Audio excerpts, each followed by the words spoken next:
오늘 이 본문을 가지고 지난주에 이어서 사단의 12가지 계략과 그 대책들이라는 제목의 말씀을 전합니다. 사단은 영리한 놈입니다.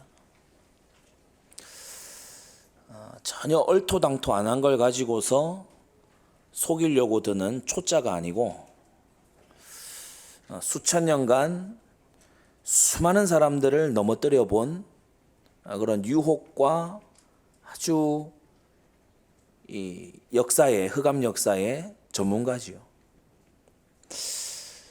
그래서 우리가 지난주에도 말씀드렸습니다마는 사단이 주는 미끼하고 노닥거리다 보면은 여지없이 걸려들게 돼요. 여러분은 반석 되시고 PR 도피성 되신 그리스도 예수 안에 굳게 머무는 은혜가 있기 바랍니다. 사람이요, 위험하다 그러면 위험한 줄 알아야 돼요. 지금 계략과 그 대책들 이걸 왜 말하는 겁니까? 이건 위험한 거니까 경계하라는 거죠. 아니 자녀에게 예를 들어서 이 사거리에 차들이 많이 다니니까 너 조심해야 돼. 나를 막 뭘로 보고 그런 말 하냐? 또는 나를 막 이렇게 제한하려고 하냐? 그 자녀는 큰일 날 자녀죠. 당연히 조심해야 되는 거잖아요. 사단의 괴계가 있기 때문에 성경은 우리에게 사단의 괴계를 능히 대적하기 위해서 무장해제하지 말고 전신갑주 입으라고 했어요. 선지자 말라기 시대를 이렇게 보니까 오늘 읽은 말라기 3장 본문에 보니까 이상한 말들이 퍼져요. 이상한 말들이 퍼지는데 이 말이 하나님 귀에 들릴 때 어떻게 들리냐? 완악한 말로 13절 하나님을 대적하는 걸로 들려요. 하나님은 우리의 원수입니다 이렇게 말 안 했는데 하나님 귀에는 하나님을 완악하게 대적하는 말로 들렸어요. 그 말인 즉슨 이어지는 14절에 보니까 이들이 우리 언제 하나님 대적했습니까? 라고 하는데 실상 이들이 하고 다닌 말들을 보니까 자 여러분 하고 다닌 말들에 대해서 하나님이 지금 하시는 말씀입니다. 평소에 하고 다니는 말 14절 하나님 섬기는 거 헛되다. 야 하나님 열심히 섬겨봐야 뭐 없다. 헛된 일이야. 만군의 여호와 앞에서 그 명령을 지키고 순종하고 막 슬프게 회개하고 눈물을 흘리고 이게 무엇이 유익하리요? 야 그렇게 해서 남는 게 뭐 있어? 너 교회 열심히 다니고 성경 공부하고 뭐 교회가 시키는 거 이거저거 막 하려고 노력하고 또 못했을 때 눈물 찔찔 흘리면서 그렇게 사는 건 이거 뭐가 유익해?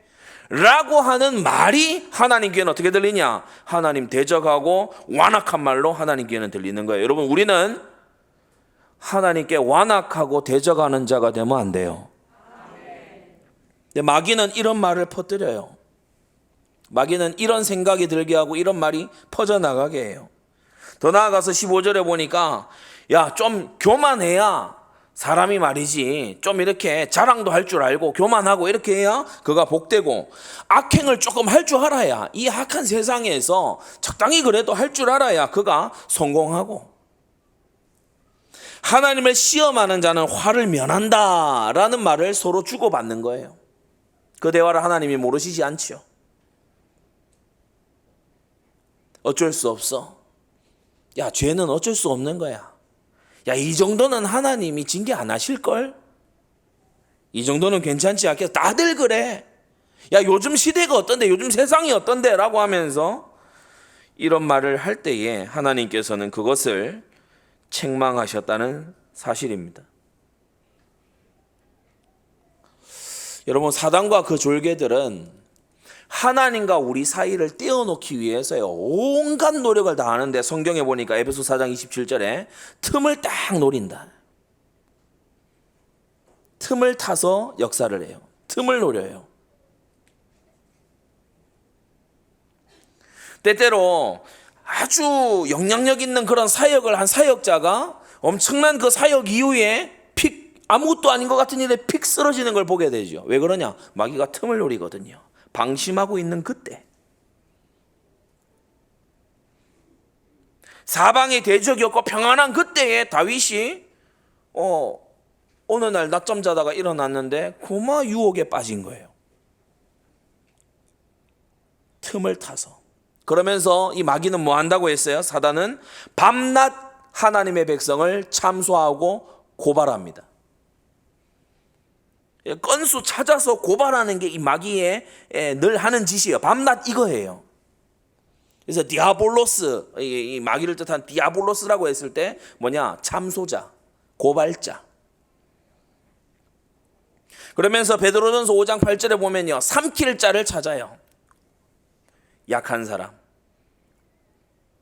병든 사람, 갈등과 어려움 가운데 있는 사람, 염려와 고민이 크게 달해 있는 사람, 그런 사람들에게 아주 접근을 하는 야비한 그런 행태를 보입니다.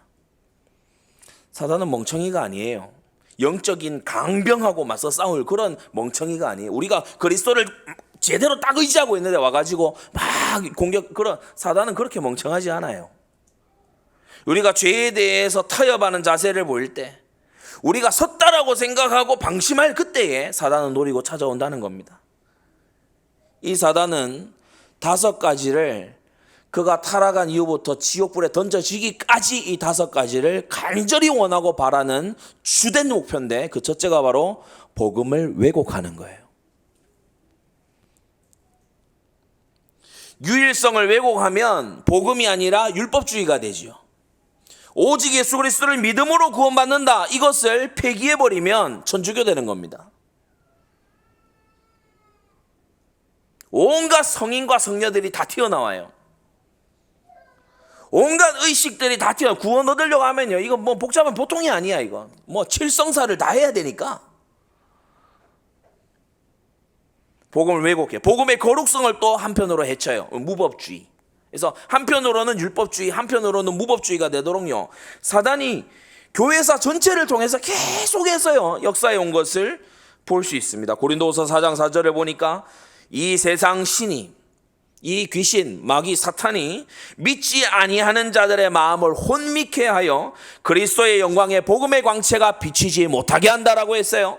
우리 모든 사랑하는 성도님들은 그리스도의 영광의 복음의 광채를 보는 은혜가 있기를 바랍니다. 계시에 필요한 것은 우리의 영적 거듭난 시력이라고 했어요. 여러분이 영광을 볼 때에 여러분은 회개할 수 있게 될 겁니다. 하나님의 그 위엄과 마주하게 될 때에 여러분은 성경을 펴고 순복하게 될 겁니다. 그러나 사단이요, 비치지 못하게 가로막아요. 자꾸요 눈에 뭘 더 씌워요. 다른 곳을 보라고 해요. 세상의 쾌락을 보라고 해요. 세상의 명예와 성공을 보라고 해요. 그리스도를 보지 말라고 해요. 네 앞을 보라고 해요. 너의 그 아주 초라한 꼬락서니를 네가 봐야 되지 않겠냐. 그리스도를 보게 하지 않아요. 우리는 눈을 들어 그리스도를 보는 것입니다. 우리의 구속주를 보는 것입니다. 그리스도의 얼굴에 있는 하나님의 영광을 아는 빛을 보는 것입니다. 둘째, 이 마귀는 창세기 3장부터요 꼭 한 것이 말씀 대적하는 걸 합니다. 말씀하고 반대로 가요. 말씀을 첫째는 의심하게 합니다. 하나님이 동산 모든 실과 먹지 말라 하시더냐. 그래서 싹 의심이 들게끔 만들어요. 말씀에 의구심이 들게끔 만들어요. 야, 이거 성경 이거 다 믿을 만한 거야? 의구심이 들게 만들어요. 특히나 머리에 목물 좀 들었다고 하는 사람이요, 고등비평, 현대비평 막 이런 걸요 막 이상한 책 주워 읽으면 큰일 나거든요. 그러니까 이상한 거 먹으면은 배탈 나듯이 이상한 책 들어가면요 이 정신이 탈이 납니다. 그래가지고요 막 이상한 철학 같은 걸 해가지고요 성경을 난도질하는 막 이런 세상 철학자들이 있잖아요. 하나님 말씀을 안 믿으니까. 왜냐, 성경에 십자가하고 부활이 있는데 이게 믿어집니까? 아니, 과학이 부활을 재현할 수 있어요? 못하거든요. 부활까지도 못 가고 나사로가 죽었다 소생하는 이것도 못해요. 죽어서 냄새나는 그 나사로가 걸어 나와서 살아나오는 거, 이거 오늘날 이 발달한 21세기 과학이 이거 합니까? 못합니다. 그러니까요, 성경에 못 믿을 거 투성인 거예요. 과학의 눈으로 보니까. 그래서 말씀 못 믿을 거다. 이걸 불신자가 얘기하는 게 아니고 오늘날은 충격적이게도 신학자와 목회자들이 얘기하고 있어요. 서울에 이름만 대면 아는 너무 큰 교회입니다. WCC 쪽에 있는 큰 교회예요. 한국 초기 교회사에 꼭 이름이 나오는 바로 그 교회의 담임 목사님이 성경을 막 문자 하나하나까지 다 오류가 없다라고 믿는 거는 오늘날에는 그런 거 얘기하면 안 된다. 본인이 직접 써놨어요. 그런 시대거든요. 말씀을 의심하고 말씀을 대적하고 못 믿을 것으로 의심 갈 만한 것으로 막 얘기를 하는데 성경은 뭐라고 합니까? 모든 성경은 하나님의 감동으로 되었다. 천지가 없어지기 전에는 내 말이 없어지지 아니할 것이다. 율법의 1.1에게라도 남김없이 다 이루게 될 것이다. 부활의 주님께서 성경을 인준하셨습니다. 그거 안 믿어지니까. 뭐 차마 부활을 못 믿겠다 이런 말은 못 하겠나 봐요. 근데 막 뭐 과학적으로 역사적으로 어떻고 막 이런 얘기를 해요. 제가 오전에 구미에서도 얘기했습니다만요. 질문이 잘못됐어요. 질문이 잘못됐어요. 물이 변하여 포도주 되는 거 과학이 할 수 있습니까? 그러면 흉내도 못 낼 거예요. 그래서 우리는 응당 질문하기를 우리 인류가 쌓아온 것이 성경적으로 가고 있냐 이 질문을 해야지, 성경이 뭐 우리의 과학과 기술과 우리의 뭐 어떤 철학과 맞냐 이런 식으로 가서는 안 되는 것이죠. 성경을 가벼운 말로 치부하게 만들어요. 우스갯거리로 삼아요. 그리고 성경 외에 다른 주제와 말들이 오늘 말라기 3장에 나오는 것처럼 다른 주제와 다른 말, 성경의 정신과 다른 말들이 교회에 횡행하게 만들어요.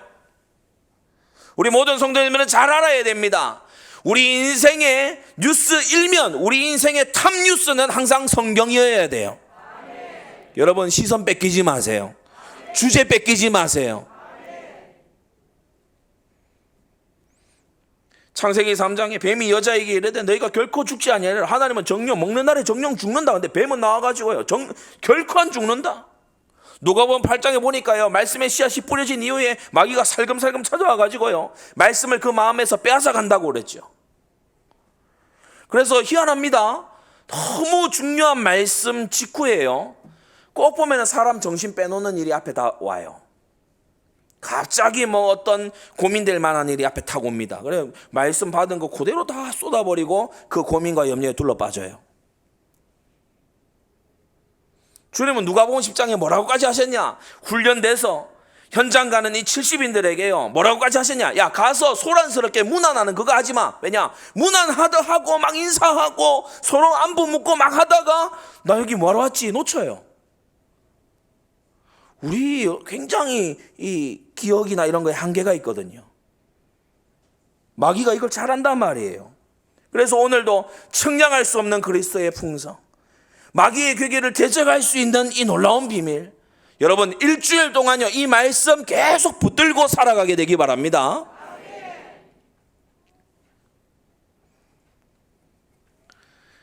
마귀의 주 공격 목표는요 복음을 왜곡하고 말씀을 대적해서 결국 세 번째 뭐 하려고 하냐, 이게 중심 목표인데 이 3번이 중심되는 목표인데 교회를 어쨌든 해치려고 합니다.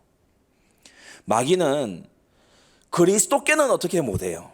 그리스도가 지상에 계실 때에도 막 유혹하는 그걸 뭐 이렇게 망령되게 하기는 했어요. 그렇지만 그리스도를 어떻게 이길 수 있다, 이거는 마귀도 자기는 그럴 수 없다는 걸 알죠. 그래서 교회를 공격하는 거예요. 그리스도와 하나 된 교회를 공격하는 거예요. 교회에 이 마귀와 그 졸개들은요 근본적으로 악감을 가지고 있습니다. 공산사상가들이 얘기하잖아요. 종교는 인민의 아편이다. 그때 그 종교가 교회를 말하는 거거든요. 아니 사람들에게 막 프롤레타리아 의식을 심어서 무산계급 의식을 심어가지고서 막 자본가에 대해 반감을 가지고 막 그러면서 막 혁명을 이루기 위해서 사람을 분노하게 하고 막 횃불을 들게 하고 분노하게 하고 막 잡아 죽이게 하고 막 인민재판에 죽창으로 다 죽여버리고 이렇게 해야 되는데 성경에 보니까 사람의 성내는 것이 하나님의 의를 이루지 못한다. 성경에 보니까 뭐라고 했어요? 서로 사랑해라. 성경에 보니까 뭐라고 했어요? 하나님이 각 사람에게 다 나누어 주신다. 그러니까요, 이게 공산혁명하고 안 맞는 거예요. 이 공산혁명 사상이 있으려고 하면 기독교는 이 천적이라. 사람이 일단 복음 받으면요, 막 가난해도 감사해 버리거든. 막 부자가 됐는데 부자가 돼서 착취하는 게 아니고 막 섬기고 충성하고 이래 버리거든. 그러니까 이거는 이 이론하고 안 맞잖아요. 그래서 근본적으로 악감을 가지고 있어요. 제가 대학 1학년을 들어가 가지고 들어가 보니까 들어가기 전에 뭐 많이 알았습니까? 들어가 보니까 제가 온 학교가 제일 센 운동권이 있는 학교더라고요. 그 2005년인가 2006년 그쯤입니다. 그 학교에다가 100주년 기념관을 지어줘 가지고 삼성의 이건희 회장이 찾아왔다가 학생회 애들한테 쫓겨났어요. 그 주도한 사람이 제 선배입니다. 나중에 대기업가 돼? 난 그 선배는 대기업 안 갈 줄 알았는데. 그리고 이제 신입생이 오니까 밥 사준다고 저하고 밥을 먹는데 막 면전에다 대고 교회를 비판하기 시작하는 거예요. 막 뭐 미국의 무슨 앞잡이 이런 식으로. 그러니까 저를 이제 좀 선동할 수 있게 선동해 보겠다 이런 생각이었나 보죠. 그래서 제가 교회가 왜 공헌한 게 없어요. 뭐 믿음뿐만이 아니고 새벽종이 울렸네. 우리 모두 나가서 그때 그 새벽종이 교회종입니다. 그러니까 그게 뭔 소리냐고. 자기는 처음 들어본다고. 새벽기도를 안 해봤으니까. 그러면서요, 막 밥을 그만 먹고 막 역정을 내는 거예요. 뭐 자기가 사는 밥이니까 안 먹으면 뭐 자유죠. 자유 대안에서 뭐 내가 산 밥 내가 안 먹겠다는데 뭐 저는 먹었습니다. 왜 사는 거니까.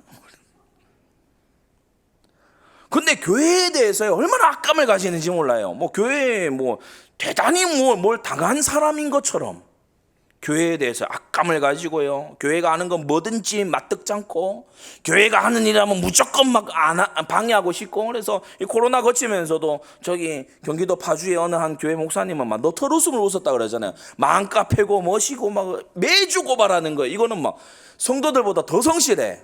몇 시에 예배하는지 언제쯤 모이는지 그걸 막 경찰도 나와가지고 이거 너무 막 피곤하다고. 목사님이 이렇게 우리 교회 크지도 않은데 이렇게 관심을 가지냐? 왜 그렇습니까? 마귀와 그 졸개들은 교회에 대해서 이를 갈거든요. 교회가 너무 미운 거예요. 하나님께 사랑을 독차지하는 이 교회가 너무 안 입고 온 거예요. 자기는 징계받고 벌받아서 땅으로 내쫓겼는데 우리는 천국 시민이 되니까 능력도 못하고 지혜도 못하고, 오전에도 구미에서 얘기했지만은 이 하나님 자녀라는 게 뭐하나 싶어가지고 마귀가 어두컴컴한 밤에 보면 드렁드렁 코 골면서 자고 있어요. 자기는 육신이 없어서 잠도 안 자고 열심히 사는데 이놈은 자. 언제까지 자냐? 아주 자. 완전히 막 편안하게 자. 그리고 일어나더니요, 막 구석에서 또 엉뚱한 짓 해요. 그러니까 막, 그리고 난 다음에 또 하나님 잘못했습니다 하면서 막 또 울어요. 이거 보니까 뭐, 100년도 이 가물가물한 게, 이 끝나고 또 천국에 가네? 이 마귀가요, 열이 있는 대로 받는 거예요. 나보다 능력도 없고, 지혜도 없고, 나보다 막, 모든 것이 부족해 보이는 이 교회가 하나님의 사랑을 입고, 진리의 그 인도함을 받아서 영원한 천국에 입성해서 하나님의 상속자들이 되는 것을 보고 이 마귀가 너무 배가 아픈 거예요. 악감을 가지고 교회에 어떻게든지 건수를 잡아서 참소하고 고발하려고 합니다. 마귀와 그 졸개들이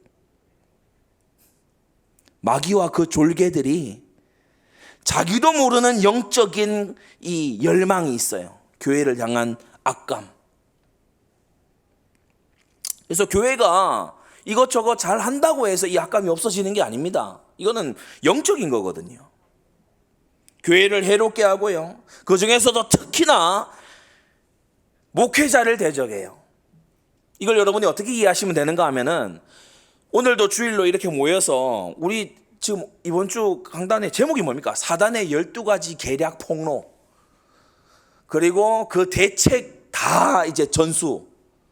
그러니까 뭐냐 하면은, 마귀가 볼 때는, 마귀 입장에서 볼 때는 어떠냐 하면은, 갑자기 무장 해제하고 있던 인간이 어디 가서 누구 말 듣더니 칼 빼들고 와요.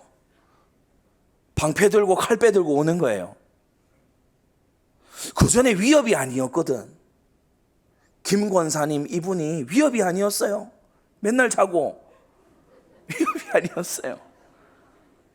아니 조금 하면은 가가지고 엉뚱한 말하고 위협이 아니었다고.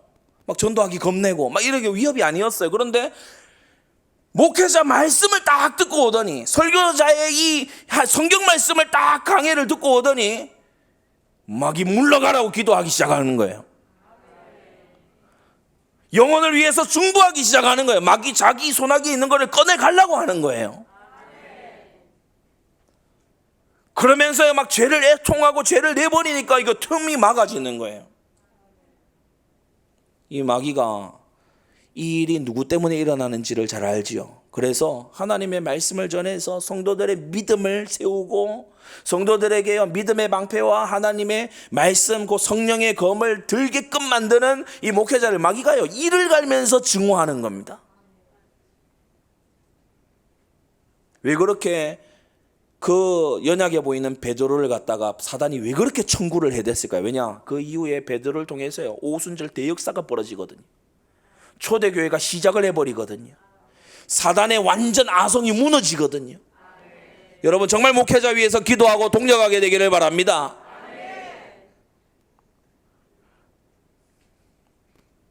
교회를 핍박해, 계시록 2장에 보니까요, 이 서머나 교회가 환난과 궁핍 속에 있었어요. 왜 환난과 궁핍이 왔는가 보니까 자칭 유대인이라 하는 자들이 회방하고 막 비방하고 방해하고 막 로마 당국에다 찌르고 막 이런 짓을 하는 거예요. 이들을 향해서 성경은 말하기를 저들이 유대인이 아니고 실상은 사탄의 회다라고 말합니다. 여러분 구원받은 자는 어떤 경우에도 교회와 주의 종을 사랑하고요, 보호하고 아끼고 가장 귀히 여기지, 동력하지, 교회를 회파하려는 마음을 속에서부터 가지지 않습니다. 교회에 유익하다면요, 내가 좀 손해보려고 해요. 교회가 좋다면, 교회가 덕스러워진다면 내가 침묵을 택할 수도 있는 거예요. 교회가 세상 앞에 영광스럽게 나타날 수 있다면 내가 이것저것 알고 있어도 말 안 하는 거예요. 여러분 이게 하나님의 나라를 위한 사람들입니다. 그리스도께서 교회를 사랑하시기 때문에, 교회가 흠 많고 연약하고 부족하지만은 주님께서 그 보혈로 덮어주시기 때문에, 그리스도께서 교회를 그토록 사랑하셨기 때문에 그리스도인들 또한 교회를 아끼고 사랑하는 것입니다. 진리가 바로 서기를. 여러분 우리가 사실은요, 한국 교회를 사랑 안 하면은 우리가 그 한겨울에 나가서 교회에 돌아오라고 그렇게 안 합니다. 한국 교회를 그냥 내팽겨 쳐놓을 것 같으면 우리는 그렇게 안 하죠. 그러나 우리는 교회를 사랑합니다. 이 땅의 모든 교회들이 성경으로 돌아오기를 원합니다. 성경을 성경답게 믿기를 우리는 바라고 있습니다. 여러분 이 땅의 모든 성도들이 그렇게 되도록 등불을 밝히는 여러분 되시기 바랍니다. 넷째, 사단은요, 믿는 자의 믿음을 집요하게 공격해요. 근심의 포로가 되도록, 그 마음에 격동을 일으켜 가지고요, 하나님 거역을요 막 충동적으로 저질러 버리도록, 그러면서 그렇게 저질러게 해놓고 한쪽에서는요 범죄하도록 충동해놓고 다른 한편에서는 얘 죄 지었어요, 얘가 지금 죄를 심각한 걸 지었어요 라고 하면서 하나님의 그 판결 앞에다가 또 청구하기 시작합니다. 아주 야비한 놈이에요. 그러면서요 그 영혼에다 대고 속삭입니다. 비난해냅니다. 니 따위께 무슨 뭐 장로야, 니 따위께 무슨 권사고 집사야, 너 같은 거는 자격이 없어. 우리는 원래 자격이 없죠. 그리스도 예수 안에서 우린 다시 일어설 수 있는 겁니다. 가룟유다를 어느 정도까지 몰아붙였냐, 자살했으면 했지 회개는 안 하도록.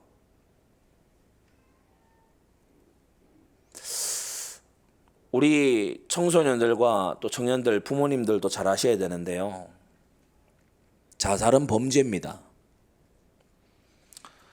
유명 인사들이 자살하고 막 애도해주고 추모해주고 막 이런 것이 일어나니까 아주 안 좋은 그런 문화가 자리 잡으려고 그래요.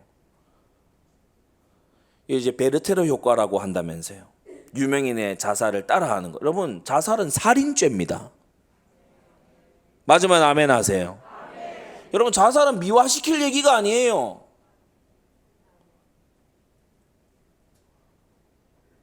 뭐 자살이 뭐 대단히 무슨 숭고한 것처럼 그렇게 우리 여기면 안 돼요. 자살은 심각한 죄입니다. 생명 주신 하나님께 대한 반역이에요. 그래서 세상이 이상하고 요상하게 만드는 걸요, 우리는 경계해야 됩니다. 야비하게 믿음이 약한 자를 특히 공격하죠. 그 믿음에서 흔들리도록. 다섯 번째, 사단은요, 유혹하고 선동해서 죄에 빠뜨립니다. 그걸 다룬 것이 지난주와 이번 주였습니다. 거짓말을 막 조장해요. 그래서 거짓으로 영혼이 황폐해지도록 범죄를 유도하지요. 반역을 선동합니다. 사도행전 5장 3절에 보면요, 이 아나니아와 삽비라 부부가 이 앞서서 바나바가 올인하고 그렇게 하니까 성도들이 믿음 좋게 잘했다고 그렇게 하는 걸 보고 이 아나니아가 이제 시샘이 났어요. 경쟁심이 붙었어요. 그래가지고 우리도 올인한다, 우리도 다 드린다 라고 했는데 집에 가서 주판 튕겨보니까 이건 안 될 일이야. 그래가지고 그러면은 그 이후에라도 저는 다 한 게 아니고 이렇게 한 겁니다, 이러면 되잖아요. 그런데 조금 해놓고 다 했다고 교회를 속였어요. 베드로가 말합니다. 아나니아야, 어찌하여 사단이 네 마음에 가득하여 네가 성령을 속이고 땅값 얼마를 감추었느냐. 여러분, 성경에요, 아나니아 삽비라가 안 한 게 아니에요. 일부를 했어요. 그런데 다 했다고 거짓했어요. 일부를 해놓고 다 했노라고 거짓을 한 거기에 마귀가 틈을 타버린 겁니다. 우리는 마귀가 공격하는 이 양상을 알고 정말 진리의 허리띠를 굳게 메고 이 마귀의 공격을 대비하고 도리어 이 마귀의 공격을 반격하는 그런 우리가 되어야 되겠습니다.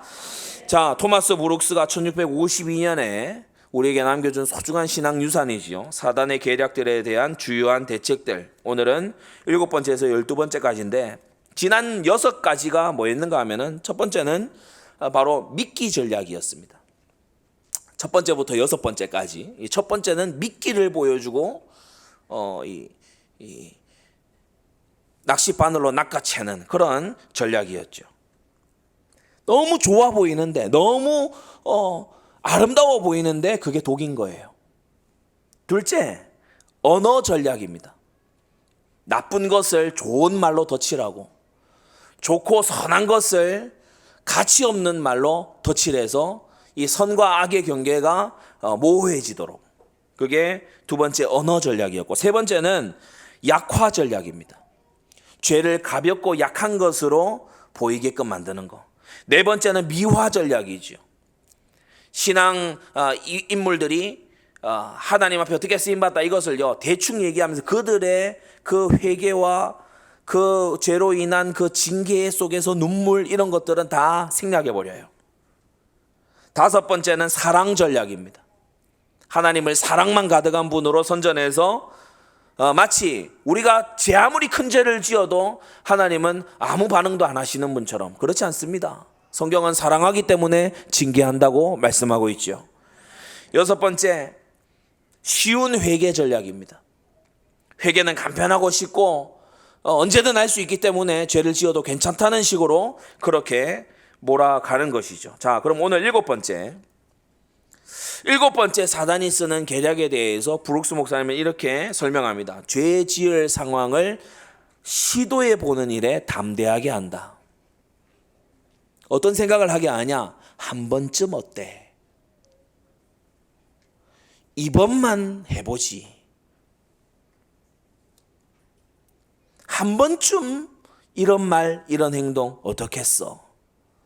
그걸 시도하게 만들어요. 그래서 점차 대담해지도록 복음에 대해서 어긋난 주장을 하고 말씀에 대해서 한번 튕겨서 거역해보고 교회를요 어렵게 하는 것을 한번요 건드려보고 그러면서요 믿음을 약한 자를 믿음에서 허물어지게끔 말하는 걸요 분별 없이 말했는데 이 사람이 낙심하고 쓰러지는 거예요. 이거 한 번쯤 어떻게 했어? 이런 식으로 죄 지을 상황을 시도해 보게끔 하는 거 있죠. 여러분 네 가지 대책을 말씀드립니다. 첫째, 죄 지을 상황과 악에 대한 노출을 최대한 피하십시오. 상황 자체를 피해야 돼요. 살인자들과 손잡고 같이 놀러 다니면서 살인죄 면하겠다. 그거는 안 맞는 거죠. 음란한 사람과 같이요 막 다니면서 특히나 이 미혼이거나 혼인을 했는데 배우자 외에 이성과 어떤 밀폐된 은밀한 곳에 있으면서 나는 음행죄로부터 나는 안전할 거야. 아닙니다. 그 상황 자체를 피해야 돼요. 요셉이 옷을 벗어 던지고 달아난 것처럼 여러분 상황을 피하시기 바랍니다. 데살로니가전서 5장 22절에는요 악은 모든 모양이라도 버리라고 했어요. 유다서 1장 23절도 보면 그 육체로 더럽힌 옷이라도 싫어하여 두려움으로 긍휼히 여기라고 했죠. 자 여러분 잘 보세요.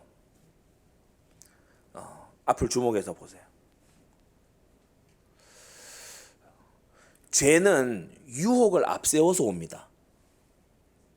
죄는 죄 지을 만한 상황을 앞세워서 딱 와요. 사단이 죄라는 음식을 상황이라고 하는 접시에 딱 담아서 가져옵니다. 그래서 상황 자체를 피해버려야 돼요. 저는 동생 둘도 다 그렇지만은 저희 형제들이 지키려고 하는 원칙이 있거든요. 뭡니까? 미국의 부통령이었던 펜스, 마이크 펜스 룰이라고 하죠. 아내 외의 여성과 단둘이 식사하지 않는다. 단둘이 식사할 일도 없어요. 저는 제 거 먹기도 바쁘기 때문에 누굴 밥 사주고 이러지는 않을 겁니다. 근데 그런 상황 자체를 차단하는 거예요. 왜 자꾸만 상황을 허용합니까? 상황을 왜 자꾸 허용하냐고. 눈을 허용하고 내 발걸음을 허용하고 상황을 허용하는 한에는요 우리는 유혹에 자신 있게 할 수 있는 존재가 아니에요. 여러분 스스로를 겸손하게 잘 파악하기 바랍니다. 우리는 죄에 대해서 나 죄 안 지을 수 있어 이런 확신을 가질 만한 우리가 아닙니다. 죄 지을 상황을 피해야 돼요. 잠언 4장의 14절에도 보면요 사특한 자의 첩경, 사특한 자가 야 여기가 지름길이야, 야 이렇게 하면 쉽게 가, 그 길에 서지 말아라. 둘째, 죄 지을 상황으로부터 돌아섬 없이는 통상적으로 죄에 대한 승리는 없음을 명심해야 됩니다. 셋째, 땅에서의 영광과 하늘에서의 승리를 맛본 성도들은 지옥을 피하듯이 지옥을 피하는 마음으로 죄 지을 상황을 피했음을 생각해야 되는 것입니다. 욥기 31장 1절을 보면 욥이 이런 고백을 합니다. 내가 내 눈과 언약을 세웠으니 어찌 처녀를 주목하랴. 우리 모든 남자 성도님들은 이러한 정신으로 이 악하고 음란한 세상을 살아내야 되는 겁니다. 여러분 눈과 언약을 세우십시오. 수많은 유혹들이 눈을 통해서 올 거기 때문에요 눈과 언약을 세우고 그 눈이 헛된 것, 하나님이 내게 주시지 않은 것을 주목하지 말아야 되는 것입니다. 시편 26편에도 보면요 간사한 자와 동행치 아니하리이다, 행악자의 집회를 미워하니이다, 이렇게 고백하고 있죠. 네 번째, 죄 지을 상황을 피할 수 있는 것이 바로 하나님의 은혜입니다. 여러분 은혜 받았다, 은혜 받았다, 은혜 받았냐 이런 말 많이 하죠. 뭐가 은혜입니까? 죄를 피하는 게 은혜입니다. 여덟 번째 계략은요 9번째 이 계략과 서로 쌍두마차같이 사단이 쓰는 건데요. 8번째 이 계략은 죄의 길로 걸어가는 사람들이 누리는 피상적인 은혜, 그리고 그들이 벗어난 피상적인 슬픔을 계속 보여주면서 야, 죄 짓고 살아도 괜찮아, 별 문제 없어 라고 사단은 계속해서 유혹한다는 거예요. 예레미야 44장을 보면 이 지금 예레미야 44장 정도 됐을 때는 유다가 완전히 막 쑥대밭 됐을 때 아닙니까? 그런데 이때 정신 못 차리고 이 사람들이 뭐라고 또 얘기하는가 하면은 야, 우리가 여신 숭배하고 그렇게 했을 때는 우리가 복 받고 재앙이 없었잖아. 그러니까 우리 다시 이렇게 여신 제사하는 거, 여신 제사의 풍습이 예레미야서에도 쭉 나와요. 막 같이 모여서 과자 굽고 막, 그러니까 가정이 모여서 야, 제사 지내고 하니까 얼마나 화목하고 못 보던 가족들도 보고 제사 음식도 먹고 얼마나 좋아 라고 하면서 여신 제사를 하는 것을 다시 하려고 하는 거예요. 왜냐? 그거 할 때 별일 없었다고 착각하는 거죠. 8가지나 브룩스 목사님이 대책을 말하고 있습니다. 첫째, 오늘 여러분이 말씀을 보는 눈을 새로운 각도에서 딱 보면서 정말 심오한 걸 깨달아야 되는데 그게 8번째 대책 1번입니다. 피상적인 축복들로는 하나님께서 그에게 어떤 마음이신지를 알 수 없다는 사실, 이걸 명심해야 돼요. 여러분, 아합도 전장에서 죽었고 요시야도 전장에서 죽었어요. 둘 다 전쟁 때에 전사한 왕들입니다. 아합도 전사했어요. 요시야도 전사했어요. 무기떠 전투에서 전사했죠. 그러면 둘 다 전사했으니까 아합을 향한 마음이나 요시야를 향한 마음이나 하나님의 마음이 같을까요? 전혀 아닙니다. 하나님은 아합을 향해 진노하셨고 요시야는 의롭고 선한 왕이라고, 그는 다윗의 뒤를 쫓은 왕이었다라고 주님이 평가하고 계세요. 여러분, 가장 중요한 게 내 평가도 아니고 남의 평가도 아니고 국가의 평가도 아니고 하나님의 평가입니다.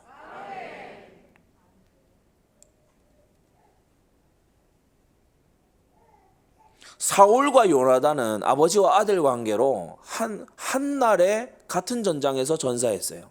그러면 사울과 요나단을 하나님이 동일하게 보신 겁니까? 그렇지 않죠. 그래서 피상적으로 보여지는 부분이 하나님의 진심을 드러낸다고 착각하면 안 돼요.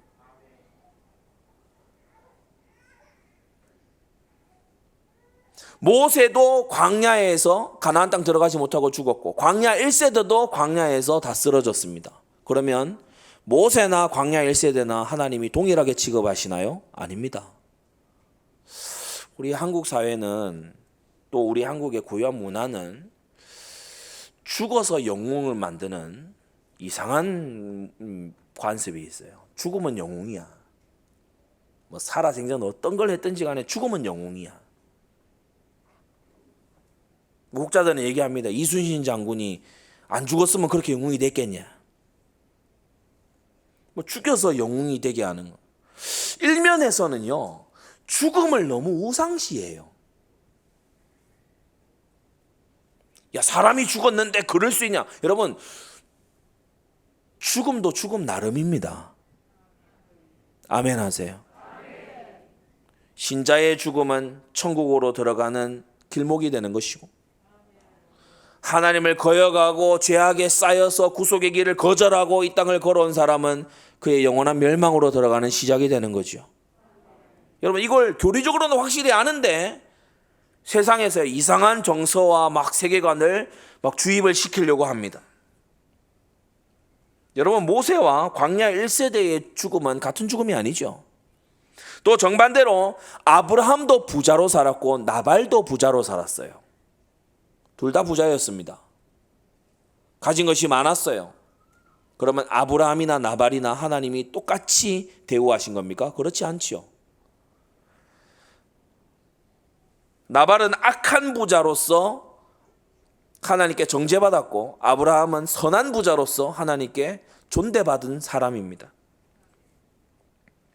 그래서 이 사실을 명심해야 돼요. 악한 길로 가는 사람들이 겉보기에 형통한 것 같아 보인다 해서 하나님이 그들을 기쁘게 받으시는 게 아니라는 겁니다.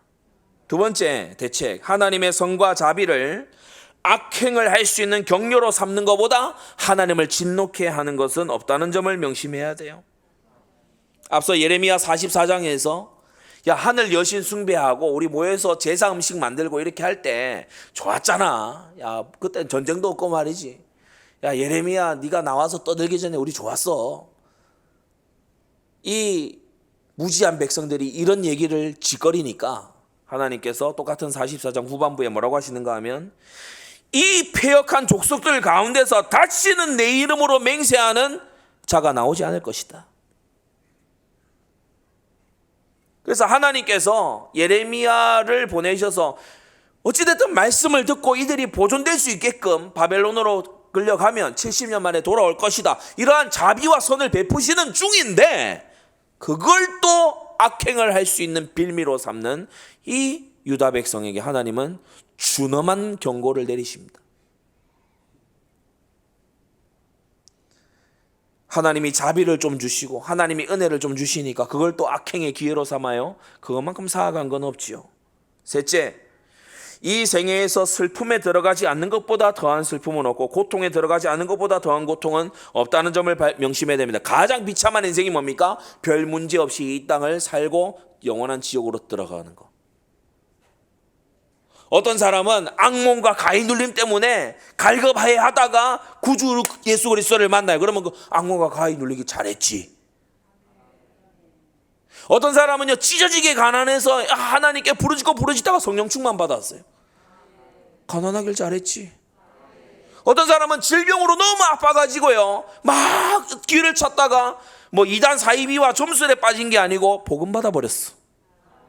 나아만처럼 잘된 일이죠. 그런 어떤 사람은 피상적인 은혜만 맛보다가 영원한 멸망으로 들어가 버려요. 이것만큼 비극이 없다. 네 번째, 피상적인 자비와 자유 아래에서도 악인의 핍절함은 그들의 모든 즐거움보다 크다. 그들의 모든 즐거움보다 그 영혼의 절규가 크다는 것입니다. 다섯 번째, 그들이 생각하고 자랑하는 것만큼 피상적인 것들은 그리 크지 않다는 겁니다. 시편 49편에 그들이 죽음에 가져가는 것이 없다라고 했어요. 여섯 번째, 악인들에게 자비를 쌓으시고 다른 이들이 신음하는 그 고통으로부터 벗어나게 하시는 하나님의 목적을 생각해야 됩니다. 때때로 하나님께서는 악인에게요, 징벌을 속히 안 하세요. 그게 그에게 무서운 심판이 됩니다. 시편 92편에 죄악을 행하는 자는 흥왕할지라도, 일순간 흥왕할지라도 그의 멸망은 영원할 것임을 말씀하고 있지요. 일곱 번째, 하나님은 종종 사람들이 나눔과 사랑이 풍성하다고 생각하는 사람에게, 그러니까 이 세상의 눈으로 봤을 때에도 착한 사람에게 고통과 벌을 주기도 하십니다. 시편 106편에 저희의 요구한 것을 주셨을지라도 그 영혼을 파리하게 하셨도다라고 했어요. 여덟 번째, 헛된 이들이 좋은 곳으로 누리는 것보다 우리는 확고한 하나님의 말씀, 약속에 서 있어야 하는 겁니다. 자, 이 여덟 번째 계략과 정반대로 이제 양날의 검처럼 쓰이는 게 이 아홉 번째인데, 바로 경건한 길을 걷는 자들에게 찾아오는 십자가와 상실, 고통, 그리고 그들의 겪는 슬픔, 그들이 받는 책망, 이런 것들을 막 보여줌으로써 야, 순종은 고달픈 거야, 신앙생활은 어려운 거야, 힘든 거야, 그런 식으로 사단이 선전을 해대는 거예요.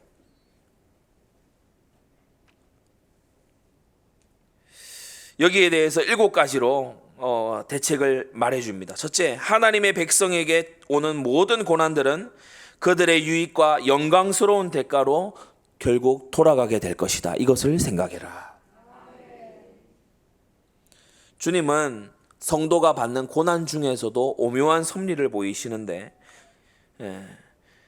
시편 27편에 보면 주께서 백성을 적당하게 견책하사 쫓아내실 때에 동풍 부는 날에 폭풍으로 그들을 옮겨주셨다라고 말합니다. 그러니까 견책하사 쫓아내실 때에도 바람을 준비하셨다가 그들이 그 바람을 타고 정해진 자리까지 갈 수 있도록 세심하게 섭리하셨다는 거죠. 두 번째, 신자에게 오는 고난은 그들의 작은 부분들에만 도달하지 그들의 중요하고 고귀한 부분에는 도달하지 못한다는 겁니다. 베드로전서 3장에 의를 위하여 고난받으면 복 있는 자다라고 했어요. 셋째, 경건의 길에서 신자에게 오는 고난은 짧고 순간적임을 생각해야 됩니다. 시편 30편에 이르기를 그 노염은 잠깐이요 그 은총은 평생이로다. 넷째, 신자에게 오는 고난은 하나님의 지극하신 사랑으로부터 말미암았음을 생각해야 됩니다. 여러분, 하나님은 당신의 자녀를 사랑하십니다. 하나님은 당신의 백성을 피로 값주고 사셨습니다. 계시록 3장에요 교회들을 향해서 말씀하시죠. 무릇 내가 사랑하는 자를 책망하여, 무릇 이 말은 일반론을 말하는 거거든요. 나는 항상 이런 뜻을 말씀하시는 거예요.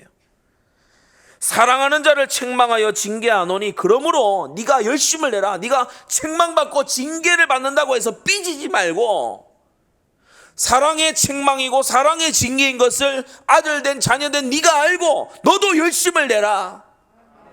너도 회개하라는 것입니다. 브룩스 목사님은 말하기를 하나님께는 타락 없는 아들 하나가 있을 뿐 교정치 않으시는 아들은 없다. 하나님께는 죄 없는 아들 하나가 있을 뿐 슬픔이 없는 아들은 없다라고 했어요. 다섯 번째, 고통을 우리의 지성으로 판단하지 않고 표시해 두십시오. 최후로서 판단할 줄 아는 게 참된 신자인 것입니다. 우리는 최후가 어떻게 될 것인가 이것으로 파악을 해야 돼요. 지금 당장이 아닙니다. 우리가 신앙생활 하면서도 그런 말 하잖아요. 큰 응답은 더디게 온다. 바울은 이렇게 말했지요. 우리의 현재 당하는 고난은 장차 나타날 영광과 좋게 비교할 수 없도다. 최후로서 판단해야 돼요. 영원한 세계에서 판단해야 돼요. 영원의 눈을 가지고 오늘을 바라봐야 되는 것입니다. 여섯 번째, 신자를 향한 고난은 그들을 단련하는 것일 뿐 어리석은 자들이 생각하는 것처럼 파괴하기 위함이 아니에요. 아버지 하나님께서는 우리에게 좋은 것 주시고 우리를 살리려 하시고 우리를 회복시키려고 하시는 것입니다. 신명기 8장에도 말씀했지요. 네 하나님 여호와께서 이 40년 동안에 너로 광야의 길을 걷게 하신 것을 기억하라. 이는 너를 낮추시며 너를 시험하사 네 마음이 어떠한지 그 명령을 지키는지 아니 지키는지 알려 하심이라고 했어요. 오전에 말씀 잘 들으신 분들은요, 바로 이 광야 교회의 연단이 저 천상에서의 의미와 또 우리에게 오늘날 의미를 가진다는 걸 생각하실 겁니다. 답은 그 순간에 그 사람의 생애 동안에 금방금방 나오는 게 아니에요. 영원한 세계에서 주님은 답을 내시는 것입니다. 일곱 번째, 악인의 길을 걷는 사람에게 오는 고난, 진노, 슬픔이 경건의 길을 걷는 이들의 것보다 훨씬 크다는 것을 명심해야 돼요. 자, 열 번째, 이 여덟 번째와 아홉 번째 양날의 이 검을 쓰면서 이제 이마저 잘 통하지 않을 때에는 열 번째를 들고 나옵니다. 뭐냐? 자신보다 못하다고 알려진 사람들, 막 추악한 죄를 짓는 이런 사람들 있잖아요. 타락한 세상 사람들. 그러면서 막 추악한 죄를 짓고 고통 중에 들어있는 이런 사람들을 자꾸 자기하고 비교하면서 나는 저 사람보단 나아. 난 저 사람 같지는 않아. 이런 식으로 우쭐대게 만들어요. 성도 여러분, 비교하는 데서 불행이 나옵니다. 타인과 비교하지 마세요. 하나님이 주신 나의 길을 찾아야 되는 겁니다. 하나님이 주신 나의 생애를 살아야 되는 겁니다. 세 가지를 말하고 있죠. 첫째, 멀리 외국까지를 보면서 모든 시사와 정치와 외교와 이런 걸 빠삭하게 알면서 정작 자기 집에서는 아무것도 못 보는 사람, 이것만큼 사람이 위선자인 것은 없다. 자기 집안에는요, 불화가 가득해요. 문제가 산적에 있어. 그걸 가지고 기도하고 그걸 가지고 하나님을 부르짖고 그래야 될 거 아니에요. 그런데 저 외국의 어느 땅에 어느 지도자, 예를 들어 푸틴 욕하고 있어요. 이 주일날 이 좋은 하나님의 말씀을 묵상해도 모자란 날에요. 궁시렁궁시렁 돼서 가까이 가서 들어보니까 블라디미르 푸틴을 욕하고 있어요. 아니, 이 주일날 푸틴 욕해서 뭐가 좋아요? 푸틴은 몰라요. 여러분이 욕하고 있는 줄을 푸틴은 모른다니까. 시진핑 욕해서 뭐 하려고요? 그분은 우리가 있는지도 몰라요. 이걸 말하고 있는 겁니다. 막 어떤 악인하고 알지도 못하는 저 멀리 있는 악인하고 나하고 비교해서 나는 더 괜찮아, 나는 더 훌륭해. 그게 뭔 소용이라는 거예요. 형제의 눈 속에 있는 티끌을 발견하기 힘쓰지 말고 우리 눈에 있는 들보부터 빼내야 되는 것입니다. 그 옆에다가 하나 적어두세요. 지금 낱말할 때가 아니다. 적어놔야 돼. 이런 거는 거의 명언이잖아요, 그죠? 집에다가 아예 걸어놔도 좋을 말이에요. 지금 낱말할 때가 아니다. 내가 순종해야 되고, 내가 성경 봐야 되고, 내가 기도해야 되고, 내가 지금 전도해야 되고, 내가 지금 하나님 앞에 충성해 바쁜데 지금 낱말할 때냐 지금. 여러분, 낱말하기 좋아하는 사람 경건하고 점점 멀어집니다. 지금 낱말할 때가 아니에요. 뭐 세상이 뭐 타락을 하고 뭐 어제 사고도 막 있었잖아요. 세상이 뭐 어떻고 저떻고 지금 여러분 우리가 지금 죄에 휩쓸려서 죽게 생겼습니다. 우리 후대들이 지금 큰일이에요.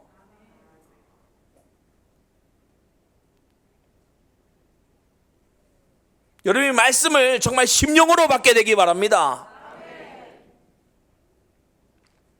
오전에도 얘기했는데 막 갈등이 있고 서스펜스가 있고 그러면서요 막 악역이 나오고 그러면서 막 숨은 음모가 막 드러나고 폭탄이 터지고 이런 막 드라마 영화 이런 거는요 눈을 이래가지고 막 정주행합니다. 다 봐요. 전혀 피곤하지 않아. 그런데 1시간 남짓 되는 이 설교 미치겠어. 제가 지금 앞에서 여러분을 다 보고 있잖아요. 여러분이 지금 거의 이거는 거의 뭐랄까 제가 막 얼른 하고 마쳐야 될 것 같은 그런 기운을 막 주거든요. 근데 저도 이제 짬밥이 꽤 되어가기 때문에 웬간해서는 안 맞춰요. 마스크 너머로 여러분이 막 넘어가고 있는 걸 보고 있잖아요. 그래도 불행인지 다행인지 저는 마스크를 안 썼거든요 지금. 아마 이 구미에서 생방 보는 분들은 화면으로 보기 때문에 아마 지금 더 힘들 거예요. 그럴 수 있죠. 그럴 수 있어요. 그러나 여러분 양심에 손을 얹고 한번 생각해 보세요. 주말 드라마 볼 때 제가 예전에 그 영화 시리즈가 너무 재밌더라고요. 어벤져스. 막 우리 막 초등학생, 중학생, 고등학생들 막 그거 막 얘기하고 그러잖아요. 그걸 어느샌가 제가 다 챙겨보고 있더라고요. 그 세계관을 다 이해했어요. 누가 어느 기술을 쓰고 누가 어떤 무기를 쓴다 이걸 제가 다 이해했어요. 그러면서 순간 너무 마음에 반성이 됐어요. 내가 성경을 그만큼 빠삭하게 알았나? 여러분 우리가 선한 것에 얼마나 무딘지 몰라요. 선한 것에는 참 힘들어요. 사람이 좋은 것을 건설적인 것을 살리는 것을 배우는 것은 너무 힘들어요. 근데 파괴하고 속이고 음탕하고 죄짓고 폭로하고 비방하는 그런 것은 안 시켜도 잘해요. 찾아가서 잘해요. 우리가 이렇게 틈이 다 벌어져 있는데 이러한 말씀으로 경계조차 받지 않는다면 일주일 동안 우리는 마귀에게 얼마나 노략당하겠습니까? 마귀의 농간에 얼마나 놀아나겠냐고. 정신 차려보니까 유튜브에 빠져서 몇 시간이 지나버렸어. 인생 다 팔아먹은 거예요. 인생 다 팔아먹은 거라고.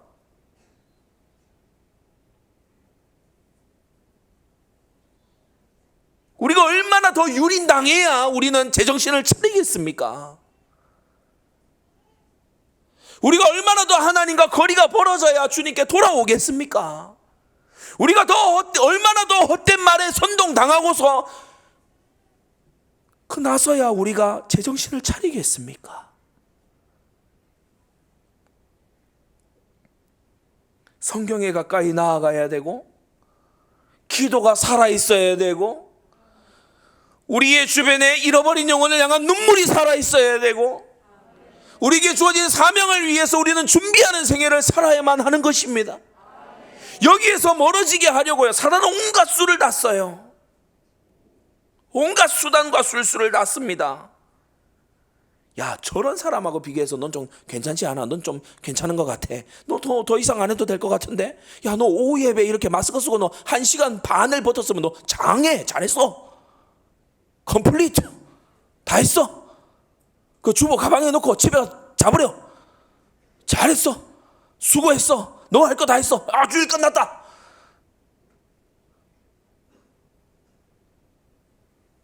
야, 오늘 하루 종일 성경 말씀 들었는데 야, 밤에 굳이 성경 한 번 더 봐야 돼. 야, 성경 고이 모셔놔. 성경은 원래 모셔놓는 책이야. 잠깐 딱 채워서 모셔놔. 그리고 다음 주일에 다시 열어봐.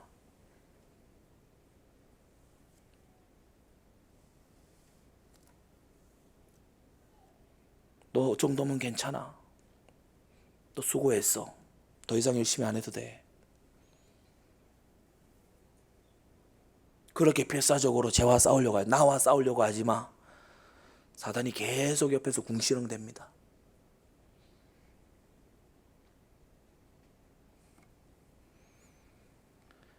여러분, 우리는 타인과 비교하지 말고, 두 번째, 말씀과 나를 비교해야 돼요. 말씀 거울에다가 나를 비춰봐야 돼요. 하나님의 말씀에다가 나를 비춰보시기를 바랍니다. 하나님의 말씀에 나를 데려가서 비춰보세요. 내 죄가 드러날 겁니다.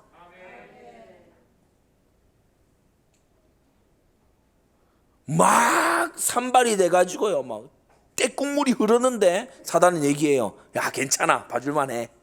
그런데 진리의 거울 앞에 가서 보니까 못 봐주겠어요. 이건 씻어야 돼. 이건 씻어내야 돼. 이건 깨끗게 돼야 돼. 나 생명수 강가에서 씻어야 되겠어. 여러분, 그 올바른 마음이 일어나게끔 여러분 자신이 말씀 앞에 여러분을 가서 세우게 되기 바랍니다. 세 번째, 당신의 죄가 다른 사람들만큼 크지 않고 죄로 인한 고통 역시 크지 않다고 할지라도 만일 참된 회개가 없고 하나님의 용서와 자비가 없다면 그토록 무시에 마지 않던 그 죄인과 하등 다를 것 없이 우리는 때때로 무슬림, 동성애자들, 이단과 사이비들, 야, 어떻게 저렇게 막 안상홍, 이만희 이런 사람들 막 교주로 믿고 따라갈 수 있냐, 저런 막 무지한 것들 혹 생각할지 모르지만 회개가 없고 하나님의 자비와 용서가 없다면 그 결국이 별로 다르지 않을 겁니다. 왜냐, 지난주 말씀드린 대로 회개는 하나님이 시켜주셔야 할 수 있는 구원받은 자의 특권이기 때문이에요. 마태복음 25장에 미련한 5 처녀도요 엄청 뛰어다녔어요. 초저녁부터 나와 있었어요. 뭐 등에 기름이 없다 뿐이지 할 거 다 했습니다. 열심히 했어요. 저기 어디 들판에 놀고 있지 않았어요. 성실하게 했다고. 그런데 기름이 없었어요. 그래서 잔치에 못 들어간 건 저 들판에서 탱자탱자 놀고 있는 사람이나 빈등을 들고 있는 미련한 5 처녀나 똑같은 거예요. 여러분, 내가 죄가 적고 내 인생의 고통이 적다고 우쭐대지 말아야 됩니다. 11번째 계략입니다. 영혼들과 사람들의 판단을 이 부분 위험한 오류에 빠지게 해요. 사이비적인 가르침에 빠지게 해요. 전 때때로 성경 원어에 대해서 너무 편협한 해석을 한다라는 생각을 합니다.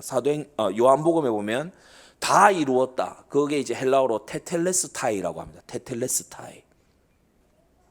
It is finished. 다 이루었다. 마쳤다.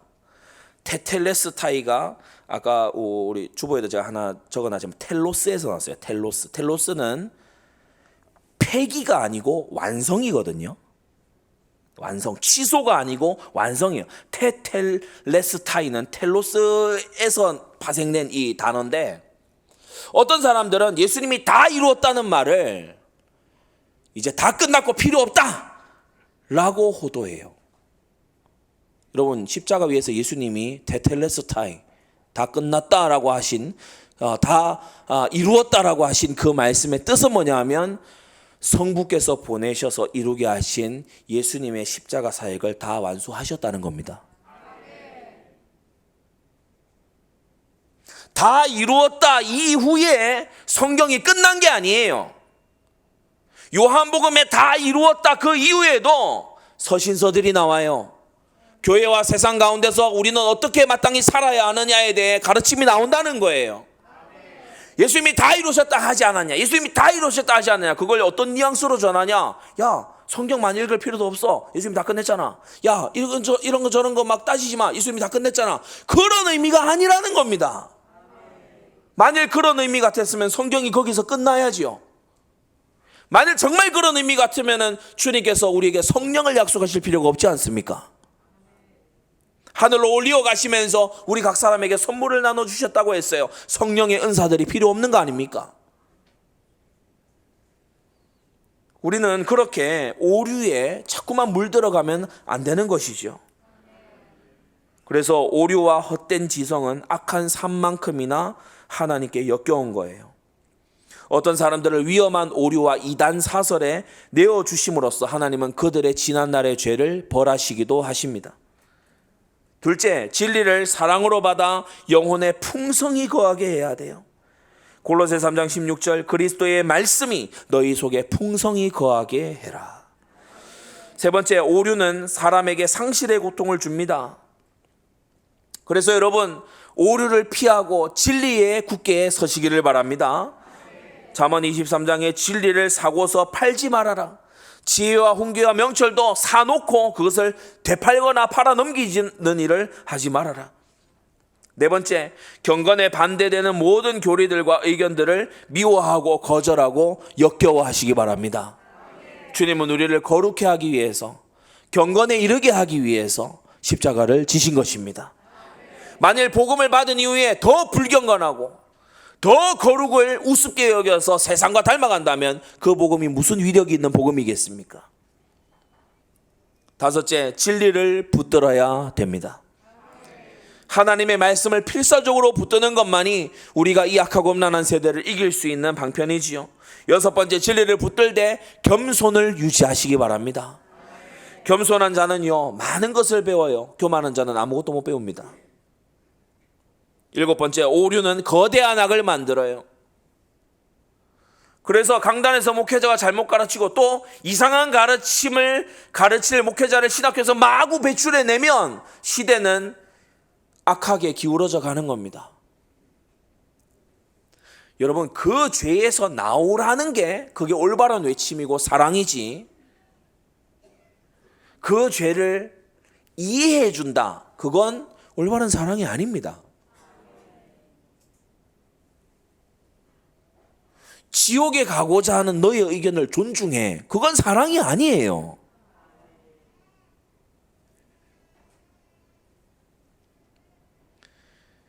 주님은 우리에게 관용하라고 하시지 않고 사랑하라고 하신 겁니다. 마지막 12번째, 이 모든 앞선 11가지의 계략을 다 둘러써도 잘 되지 않으면 사단은 자신은 잠시 바빠서 어디를 갈지 모르나 악한 친구나 악한 모임을 옆에다가 세팅해버립니다. 그게 마귀의 유혹하는 최후 전략이에요. 악한 친구를 택하고 악인의 모임을 지속하게끔, 어려서부터 친했던 어떤 친구들인데 이 친구들이 술 취하고 방탕하고 적당히 타락하면서 사는데 그 관계를 끊지 못하고 계속해서 사귀고 연락하고 주기적으로 만나고 그러다가 슬며시 영향받아 들어가기 시작하는 겁니다. 우리는 악인의 모임을 끊으라는 하나님의 말씀에 애정이 담길 때까지 머물러서 우리의 속사람 참된 마음이 그 악인의 모임을 미워해야 됩니다. 에베소 5장 11절 너희는 열매 없는 어두움의 일에 참여하지 말고 도리어 책망하라고 하셨죠. 두 번째, 악한 친구는 전염성이 있어요. 착하고 바른 말 하는 친구는요, 세상에서도 얘기합니다. 재수 없다고. 그런데 악한 친구 있잖아요. 막 잔머리 굴리고 막 술수를 알려주고 그러면서요 막 누구 뒷담화 너무 잘하고 이런 친구는요 인기 대빵입니다. 전염성이 있어요. 위험해요. 잠언 13장에 지혜로운 자와 동행하면 지혜를 얻지만 미련한 자와 사귀면 해를 받는다고 했어요. 여러분은 친구를 가려 잘 택하게 되시기 바랍니다. 셋째, 성경이 묘사하는 악인들의 이름과 사상들을 항상 생각함으로써 이들을 경계하라는 것입니다. 악인들은 가시와 같고 찔레와 같고 정갈과 같고 패역한 족속이고 심히 패역한 자라고 했어요. 악인들의 특징은 하나님을 우습게 여기고 하나님 거역하기를 밥 먹듯이 합니다. 넷째, 땅에서의 영광과 하늘에서의 승리를 맛본 성도들에게 악한 친구들이나 악인의 모임은 큰 슬픔이고 짐이었음을 생각해야 됩니다. 시편 120편에 내가 메세게에 유하며 게달의 장막 중에 거하는 것이 내게 화구나. 내가 게달의 아라비아 상인들의 이 장막을 게달의 장막이라고 하거든요. 이 아라비아 상인들이요, 오늘날도 중동에 여러 괴상한 그런 문화를 이끄는 게 이 아라비아로부터 출발하잖아요. 이 게달의 장막, 이 아라비아의 인들의 사이에서요 온갖 일들이 다 벌어집니다. 노예를 사고 팔고 여러 막 어린 유아들을 가지고 유린하고 막 이런 것들이요 막 팽팽한 그 장막에 내가 거했다는 게 이게 내게 화구나. 내가 화평을 미워하는 자와 함께 오래 거하였었구나. 내 영혼이 너무 해를 입었겠다. 이미 천국에 들어간 성도들은 이와 같은 고백을 했다는 거예요. 말씀을 정리하겠습니다. 지난주와 이번 주에 이 청교도의 고전 중에 하나죠. 이 토마스 브룩스의 이 책을 가지고 12가지 사단의 계략에 대해서 우리가 말씀을 받았어요. 핵심 요지는 뭡니까? 이 12가지 계략이 전체가 노리고 있는 게 뭐죠? 바로 우리를 죄 짓게 만드는 겁니다. 지난주에도 말씀드렸지만 사단은 하나님의 자녀가 된 예수 생명 가진 우리를 제어할 권한이 없어요. 마구 정신병 들게 한다거나 마구 시달리게 한다거나 그럴 수는 없습니다. 그러나 이 사단은 이 아주 영리한 이놈은 알고 있는 게 있는데 우리가 범죄하면 하나님께 두드려 맞는다는 걸 알아요. 그래서 어쨌든 우리로 하여금 죄 짓게 만들고, 우리가 죄 짓고 있는 동안은 사명 놓치잖아요. 우리가 죄에 빠져 있는 동안은요 말씀 놓치거든요. 그래서 필사적으로 죄를 짓게 하려고, 죄된 마음을 품게 하려고 여러분의 남은 생애 동안 이놈은 자지도 않고 노력할 겁니다. 여러분은 오늘까지 알려드린 이 방책들, 이 헤아릴 수 없는 이 방책들을 다시 한번 곱씹으면서 여러분과 여러분의 자손들의 생애가 사탄의 공격으로부터 안전하게 지켜지게 되기를 바랍니다.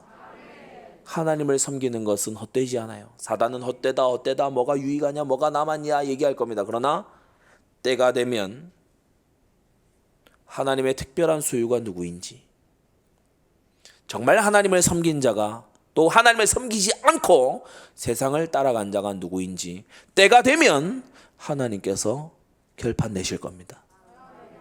그리고 그 최후의 그 마지막의 그 심판주의 그 눈으로 우리는 오늘을 봐야 되는 것입니다. 승리하게 되시기 바랍니다. 기도하겠습니다. 거룩하신 하나님 아버지, 사단의 12가지 계략과 그 대책들을 이렇게 조목조목 우리에게 들여다보게 하시니 감사를 드립니다. 복음을 왜곡하고 말씀을 대적해서 교회를 핍박하며 믿음이 연약한 자를 공격하고 죄 짓도록 유혹하는 사단의 괴계가 우리 모든 성도들의 현장에서 무너지도록 은혜 내려 주시옵소서. 예수 그리스도의 이름으로 기도드리옵나이다. 아멘.